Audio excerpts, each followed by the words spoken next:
I got to get to some Islam. I don't think we have an interstitial for that, though. But Tommy Robinson has been arrested. And that's Islam. I decree it. So what happened? Tommy Robinson grew up in Luton, my hometown. He noticed it became 60% Muslim. At the same time, he noticed a lot of anti-white violence. And more importantly, he noticed grooming gangs, Pakistanis, young girls. He did a little more looking, and he saw that this wasn't just Luton, it was Birmingham. It was Rotherham. It was a national epidemic. So he drew attention to it in a very controlled, nonviolent way. He appeared on television programs. He articulated himself. And when there was controversies, he would investigate them. And if they were wrong, he would point it out. For example, there was a young boy who got in a fight with a Muslim kid because the Muslim kid threatened to rape his sister. In the very minor kerfuffle, he threw some water on him at the end. Piers Morgan and the British elites turned that into waterboarding. Muslim child waterboarded. You wish that was true. It's like the robots. You wish that was a thing. It's not a thing. Tommy defended him. He made a documentary about why this guy was innocent. He went to jail because the judge said, I told you not to show that documentary to anyone. It makes me look like an asshole. Tommy did his time. This was the third time he had done jail for criticizing Islam. The previous two times, and again, the actual charge for that was contempt of court. The other two were the same contempt of court twice. And you'll have people like Nigel Farage going, that's just in contempt of court. He's not in jail for Islamophobia. Yes, it is. And he's about to go to jail for GBH, they call it, assault, grievous bodily harm. Also a fantastic punk band. But it's Islam.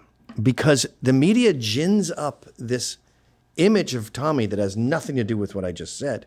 And it's just this racist guy who loves to go bashing. So they do that. And the beauty of the media these days is this deep state controls them. It gives them the dictums of the day. It says, go do this. So the dictum with Roger Stone was that he's evil. The dictum with Trump, he's colluding with Russia. They carry all that out. Trump is going to put you all back in chains. They spread that out. And you used to need an MK Ultra to like brainwash some guy and make him a Manchurian candidate. And you say a word, he just clicks and then he starts killing people. That used to be the way they would do it. That leaves a paper trail. It's awkward. The new way is I've lowered the national IQ by taking over education and making everyone a retard who thinks that America's built on slavery, is taken by the Indians, right? And then I go, Gavin is the guy who thinks that's cool and wants everyone to die. And he wants pregnant women to die with like, what are they called? Dystopic pregnancies? Ectopic pregnancies. And the average person goes, I don't think he does. But eventually you find a lunatic and they go to try to kill Trump. They go to try to kill me. They jump on Tommy at an airport because they've been fed this shit. And it's not a false flag. It's a lunatic who has been carefully manipulated by shit education and a corrupt media. Hi, this is Anthony Cumia. And hello, I am Gavin McInnes. Together, we're Compound Censored. And we'd like you to subscribe to our network that has more fantastic content you could shake a stick at. Use this promo code for a one-time super offer. Do it. It's uncensored and oh so entertaining. So that's what happened at the airport.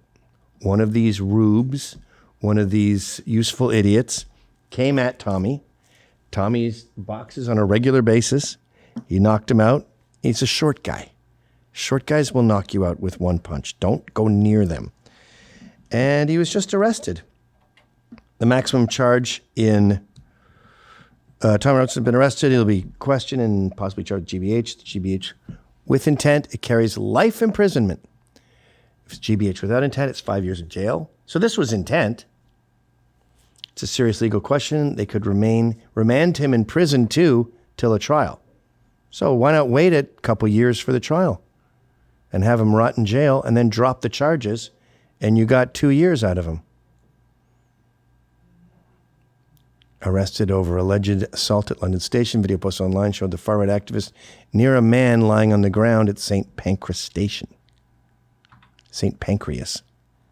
And there he is. That's relatively recent. I think that logo is, what's it called? Brave or Lion or something? I bet you anything the victim didn't even press charges. This was the state moving in, just like with the Proud Boys and their 4 years. Once abroad, hours after the incident, St. Pancras Ramos, whose real name, you see what I mean? Took a flight out of Britain, landing first in Tenerife, Spain, and then went to Portugal, flying back to UK on Monday where the police were waiting for him. He's now in custody with detectives due to question him. Now, the beauty of this is there will be CCTV footage. It's at a fucking airport.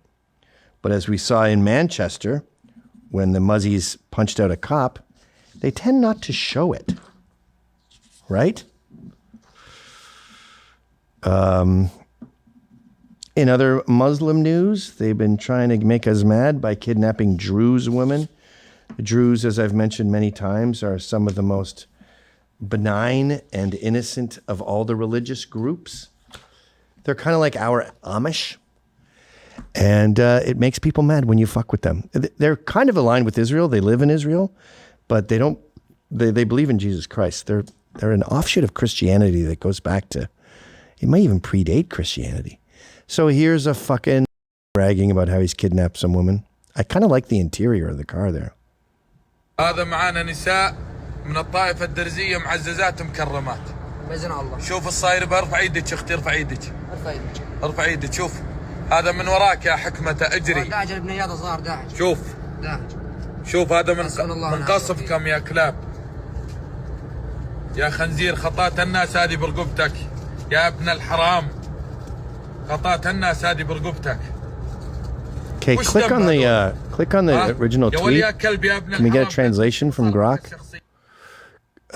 Turkish-backed terrorist abducting Druze women and kids in Suwayda. Don't abandon the Druze people. Go down a bit. You can often get translations for these things. Syrian government soldiers who abducted these two women and their children are also members of ISIS. They fought in the Battle of Tel Aviv.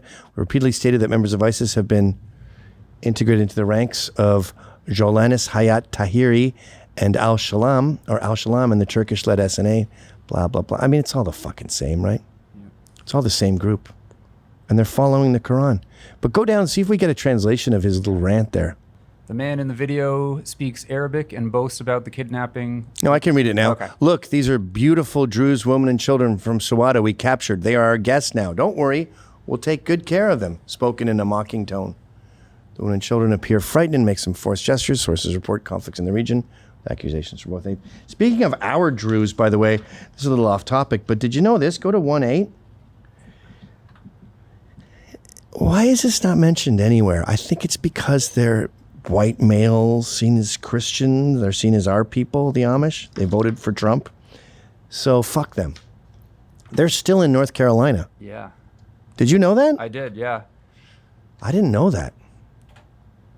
It lives rent-free in my head that the Amish went down to North Carolina almost a year ago to help rebuild Chimney Rock after it was decimated by Hurricane Helene. And those same Amish are still there today, almost a year later. No one is paying them. Oh. They're not calling in newspapers to ask for press. They're not asking for anyone to tell them, good job, good on you. They are just still there. They have not left yet. And so many of the locals down there have said it would not look anything like it does today without the help from the Amish. Many of them have commutes of multiple hours to make it to this section of North Carolina every day, and they're still doing it. And I just think about if you compare that to our non-Amish society, I don't really know anybody who would be doing that a year later for free, just rebuilding another town. There's so much that can be said for that. A, because they function as a community, the Amish. So if some people need to step away to help rebuild part of the community, they will still be taken care of financially. But honestly, it comes down to like an integrity or a divine thing, since these people are people of God. They do believe in doing what's right and what's good. I don't know about you, but that is majorly lacking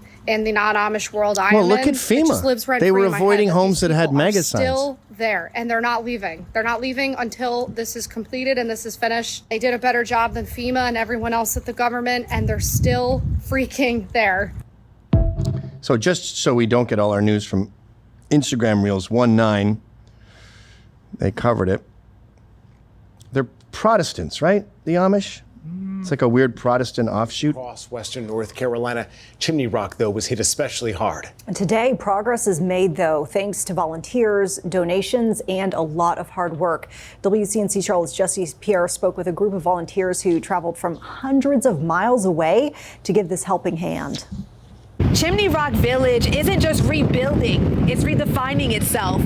Every single business here was damaged in one way or another. Now, although recovery will take time, between the hammers and the hearts, there's progress. When we look Amish. around, we still see just tremendous damage and realize it's going to take a long time to build it back. The road to recovery in Chimney Rock is a long one. But at the same time, we've made tremendous progress, and that is very encouraging. Helene took its toll on this beloved mountain town. But Mayor Peter O'Leary says hope survives in the form of thousands of volunteers, some coming from near and far to help. We come out here every morning and we work mostly in Chimney Rock, some down in Bat Cave. These volunteers are members of the Great Needs Trust, an Amish community in Pennsylvania, offering not what just time their is skilled it? hands Like and what? their time, but How far in the their video are compassion we? as well. About halfway. Halfway. To help the people that had the disaster. Our heart just felt drawn to come help. Since the storm, more than Such a 2,000 weird accent. volunteers have stepped in to help rebuild, and donations have poured in. Kindness from strangers, helping their neighbors. Say All of Amish the more. building material that's Christians. going into rebuilding these stores All right, that's enough. has been donated. Those are our Drews, and we ignore them. We don't give them credit. So that was Islam abroad. Let's check in with Islam here at home. We've decided, we see videos like those Druze women being kidnapped, and we're like, can I get some of that here? Can I order that through Uber Eats? And we did. We ordered it through Uber Eats, and we're getting our own rape from Islam. Thank you very much. Oh, sorry, this is 2-9. Where is this now? Oh, I love her. In front of the Al Hassan Islamic Center in St. Paul, Minnesota. Now, I'm standing here because this mosque has made national headlines after they penned a letter of community support for a Somali immigrant who sexually assaulted a 12-year-old. Now, back in 2024, this perpetrator was charged after abducting a 12-year-old from her backyard, forcing her into his vehicle, and then sexually assaulting her. He has since been convicted of first-degree criminal sexual assault. Now, after being convicted, his family members were sending letters to the judge to ask the judge to consider his character when making that sentencing. And one of those letters came from the Al Hassan Islamic Center. It was actually signed by their executive director, stating that he had to face cultural differences and the challenges of taking on a new culture. How many times have we heard this fucking shit? I just saw it in the UK where this judge let a rapist go. I think he was Syrian. And her argument was he's more likely to be reformed among the community than in a prison. Okay. So rules for thee and not for me, I guess. They also framed him as a family-oriented man who sends his money oftentimes back to his family members in Somalia. The judge actually gave him the lightest sentencing possible. He is only going to be serving 8 years in jail for this crime. He was sentenced to 12 years, but those last 4 years are going to be spent out of jail and on probation. By the way, going back to that point about the challenges of a different culture, this perpetrator has been in the United States of America since 2006. So he's been in the United States for 19 years. He could have Googled. He was born in Somalia, but he has been here for almost 2 decades at this point. However, the culture coming into play when it comes to, as the Islamic Center put it, this situation, the situation, of course, being him sexually assaulting and abducting a 12-year-old girl. Did you know, by the way, I think we're one of the few cultures that is like, don't. For example, stop me if I told you this, but my mechanic was at a bar late at night in New Rochelle. There was a Mexican gentleman there who was very upset. He missed his family. He didn't like it here. He was sending all his money back home, living in poverty, and he was depressed. And his friend said, let's rape that chick, the barmaid. They were the only ones there besides my friend Jose. Jose speaks Spanish. He's from Spain. And he realizes that the barmaid's going to get raped if he leaves. And they were saying it like, let's get you a birthday cake. Or how about a massage? Or how about a new hat? How about a good rape? We'll bring her in the back. We'll rape her. I guess they don't live around there. They can disappear. So his solution, which worked, was to go up to them and laugh and pat them on the back and buy them beers and then do shots with them and then be patting them as he walked out the door. He never even told her. That part's kind of weird too, right? Yeah. And then she locked up behind them.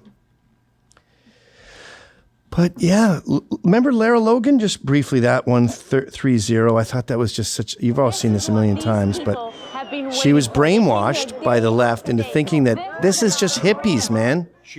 Arab Spring. And she went there with her blonde hair, which is like walking around in lingerie in the Middle East. Camera battery went down. And she was beyond fingers in her ass, her clothes ripped to shreds, completely naked. I mean, I guarantee you she has nightmares about it today. Grabbing her tits, her ass, or biting her, pulling at her hair. He understands I mean, worse than just like a penis.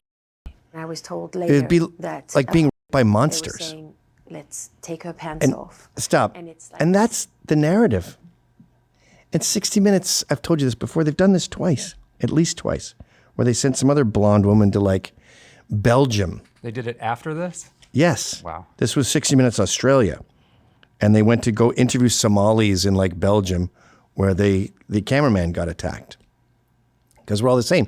This is the same fucking company, by the way, that did a whole feature on Coptic Christians in Egypt and didn't mention the genocide of Coptic Christians, where Muslims are killing them on a daily basis all over Egypt. There's barely any left. Imagine covering that. Imagine covering Palestine or Israel and not mentioning the genocide of Palestinians or the October 7th attacks on Israelis. That's 60 Minutes, man. Everything is groovy over there. And that kind of bullshit lie got Lara Logan, well, it got her gang. It also got her,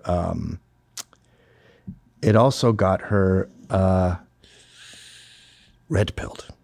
I mean, she is fucking intense now. Sex trafficking, like she's one of us. Even a little farther, actually. By the way, speaking of Christianity and our disdain for it in general, have you seen this fucking Jesus Christ Superstar? Yep. It should be called Fuck Christianity, Fuck Jesus Christ. I'm not saying that. They are.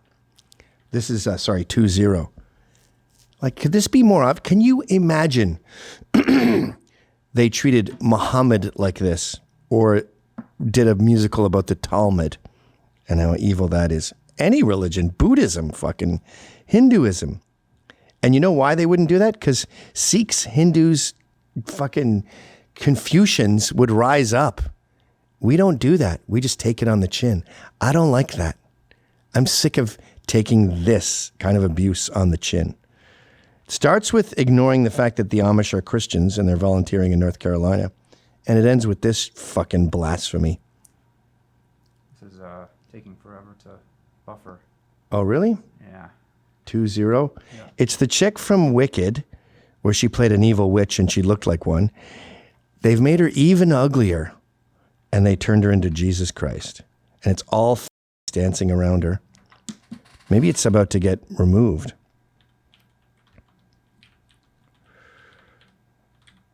Did you try refreshing? Yeah, I tried it in a different browser too.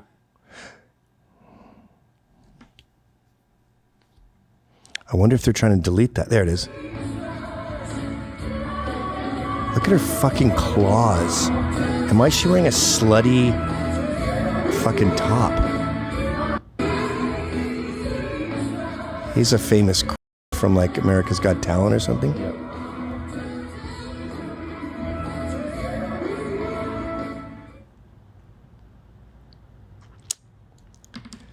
Here's some money taking over the street. 3-1. Where is this now? Oh yeah, this is very annoying because they're so rich. I've been meaning to play this clip for a while. Hope it's not removed. Can you read the street signs? Pennsylvania Avenue. Look at that cars. Just a kid in the front seat. Allahu Akbar. This is what we're importing, folks. These people are not assimilating. And then there's, of course, Allah Akbar on the plane. 3-2. I learned about this from Tommy Robinson, by the way. No one else was talking about this. Guy fucking yells that on the plane. You better shit your pants. It's not good. You've seen this already, right? Going to bomb the plane. Dead to America, dead to Trump. Allahu Akbar. I was happy to see guys handle their shit. Allahu Akbar. Be the culture. Allahu Akbar.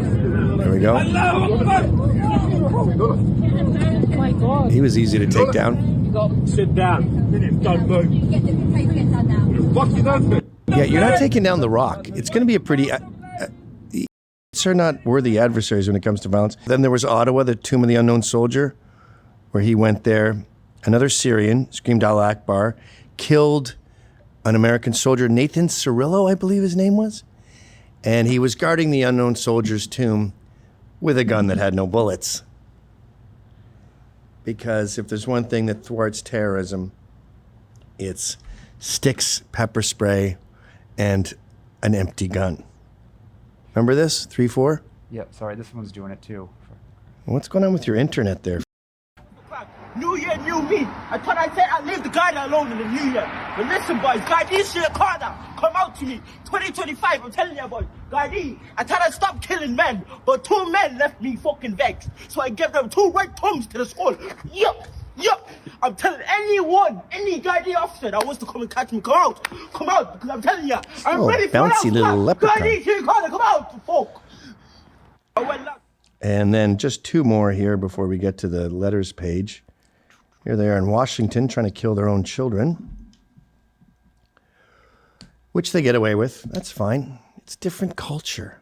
Why are we imposing our culture, our stupid don't kill your daughter for shaming the family culture?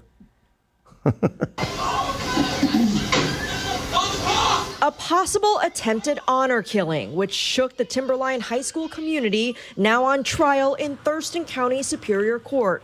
Prosecutors accuse both Ihsan and Zara Ali of choking their 17-year-old daughter outside the high school to the point where she couldn't breathe and lost consciousness. Part of the incident was caught on camera from a nearby bus. Her eyes were rolling to the back of the head. You can tell she was not able to breathe. The look on his face and the way he was squeezing, he was choking her. Court records state the victim's father That's one interpretation. threatened her with an honor killing for refusing an arranged marriage with an older man in another country. Several bystanders, including other students, the bus driver, and other adults passing through the area, had to step in and pry the victim from her father's grip. I noticed her eyes rolling to the back of her head. And so right there, as I grabbed his hand and I pulled it off, was able to spread his arms apart, and that's when she got free. Other eyewitnesses described the chaos unfolding in front of the high school, with teens screaming. Her eyes are rolling in the back of her head. She can't breathe. Someone call 911. Let go. Everyone seemed in a panic. Like, what do you do now? She's 17. And she's not going to get adopted. She cannot stay at that house. Relatives? I don't trust your relatives. I guess a good parent will take her in, but now you're scared of these fucking psychotic Muslims hurting your family. I mean, I would feel compelled to take her in. I also don't want my 12-year-old to get abducted by some lunatic cousin. That's what you get when you import the third world. All right, last one. Let's check in on New York City, where we meet a man who sees these kids praising terrorism, and he's like, I wish I could do a better job of being a terrorist. I wish I could run Hamas. That's my take. You were next to Hamas headbands. Do you support Hamas? Because you're next to them. To be honest, if you want to tell me truth, I wish I can take position Ismail Haniya one day. I wish I can be a leader like that. You wish you could be like Sinwar? I can get this position for myself. I wish. You want to be a leader of Hamas? I wish. But I don't have this capability. Inshallah. Inshallah? Inshallah. Yeah, I don't know about that. Now, he cheers for many organizations, one of which is called Within Our Lifetime.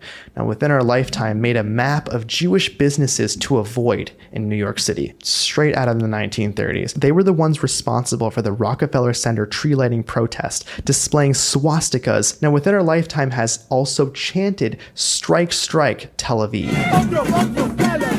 Stop. Now, you're going to find out Jews are involved in these NGOs. And you're going to call them Jews. These are Jews saying, strike Tel Aviv, blow up Israel, encouraging Muslim terrorism. You know why? Because they're atheists. Because they are godless. They're exceptional, godless, evil white people. And when people with Jewish backgrounds do good, they do exceptional good. When they do bad, they do exceptional bad. This is why I tell you guys that when you're an anti-Semite, you're in bed with Jews. Within Our Lifetime is funded by an NGO called Westpac. Westpac's revenue from 2020 to 2023 has spiked from $411,000 to $2.3 million. Much of their donations have been masked, though, like this one, $180,000 donation from Fidelity's charity gift fund. Now, donors do this through something called a donor advised fund, the same type of fund Roy Neville Singham used to donate to the People's Forum, but he got caught. Now, Westpac hosted former Congressman and squad member Jamal Bowman, and then AOC at a company event. Jamal Bowman was my representative, and all the dumb rich housewives in my neighborhood voted for him in their Lululemons after they had brunch after dropping the kids off with the nanny. In his defense, Jamal Bowman made no bones about who he is. His posters, they're not featured there, but they were all over my neighborhood, had his name and it said socialist. Jamal Bowman with a red star, like a military Maoist star. Vote for me. I'll destroy everything. And he did. We all remember Jamal, right? He was the one yelling in the House floor and talking about guns all the fucking time. Total douche. The CEO of Westpac has said the attack from Gaza has a context. That's an decades Iranian of name, constant isn't it? violence, pogroms, expulsions, and apartheid inflicted on Palestinians. There is no context for rape. It may not come as a surprise at this point, but George Soros gives Westpac money through the Tides Foundation, and Soros gives money to Jewish Voices for Peace, which the president of Westpac is intimately involved with. Because many of these pro-Palestine groups are literal terrorist groups, they have to be fiscally sponsored, and Westpac fiscally sponsors 15 anti-Israel groups, including Palestine Youth Movement and the Student Justice for Palestine. Now, the CEO of Westpac's husband and also the president of Westpac is, get this, Jewish. He hates himself that much. How is it that you're always at the front of the protest? Do you get informed about the protest before it happens? I like to lead. So I'm a chant leader. You're a chant leader. How do you get that job? I'm just doing it. What? I'm just doing it. So what do you do for work? I worship Allah. Okay, is it what oh, you're a janitor. I do whatever I can do for mosque. Anyway, so you work at a mosque. Follow Nate Friedman on your own. He's really good at getting to the bottom of where the money is. He follows the money and he finds all these paid protesters, will name their salary and then confronts them at these events. Fucking awesome dude. And a Jew. So if you enjoyed that clip, Then subscribe to Compound Censored using this promo code.